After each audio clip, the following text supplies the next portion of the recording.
there's nothing to see here, really. You know, it's just a little bit bad stuff, have fun, you know, play, entertain, defend the people. It's what it is about. This is not really about like to see if somebody's skills. World, really, a night that they'll never forget. He sent ripples around the world by knocking down Fury in the 3rd round. He still insists that he won that fight. He believes he'll be beating Abthony Joshua on Friday night, and he is some specimen, Andy Clark.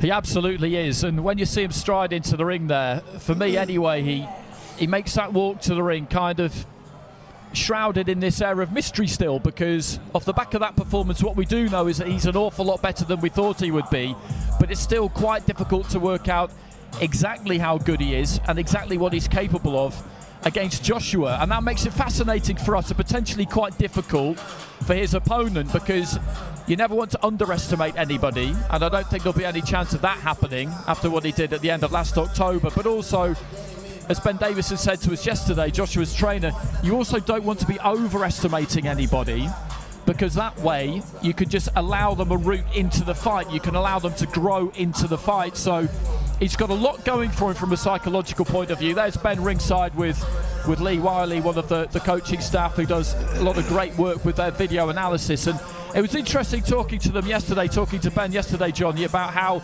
they really study tape in a way that other people don't.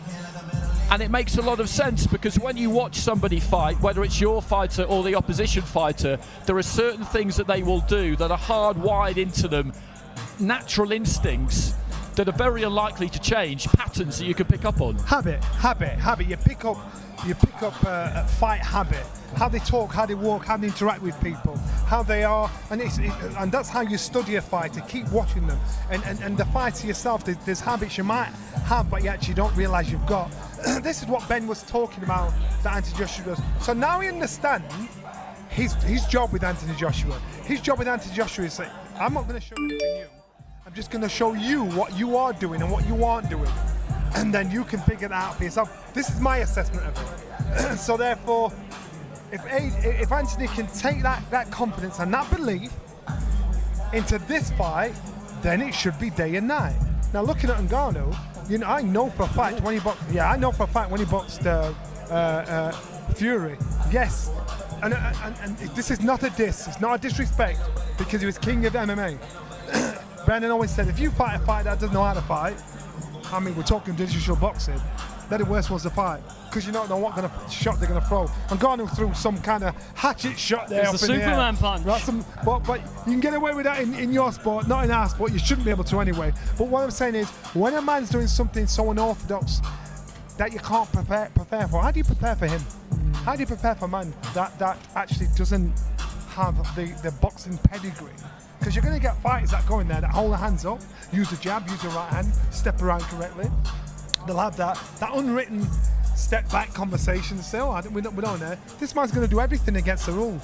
So now, this is about, again, I'm quoting Brendan again, schools teach you to remember. He taught us to think. You've got to be able to think in the ring. So Ben Davison will have showed things to Abthony Joshua for him to remember. Abthony Joshua needs to be now in a position to think. If you can think, you can think on your feet. You can adapt.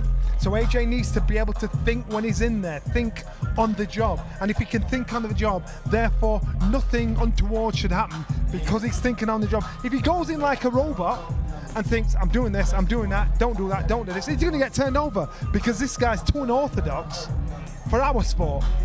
Because how are you going to prepare for somebody like that unless he's going to get other MMA fighters in there with him? What was interesting was in the build-up to Ngannou's fight with Tyson Fury, there was a video that went out of Ngannou on the pads, and it got widely panned, and people were saying, this guy doesn't know what he's doing. This guy's got no chance. Fury's going to knock him out immediately. Was he all taking us all a little bit for a fool, Johnny? No, not at all. I think he is what he is. Even when he said, look, I'm a man. You know, I can punch, I can hurt. I'm not going to be impressed by your pedigree. I don't care. At least beating guys that have been successful in their fields on his way up in his sport, and the success he had with Tyson Fury.